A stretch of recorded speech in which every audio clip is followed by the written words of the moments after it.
All right, so this is another solder station.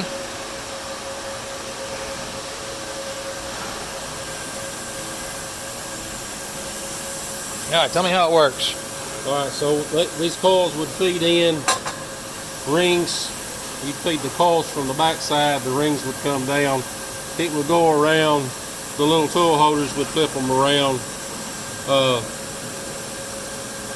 Flux dipper would come up, put the flux on it, it would come around, and then this pot right here would be full of solder, and it would actually come up and dip it, and then these little sweepers would go around to keep the slag. This is actually solder.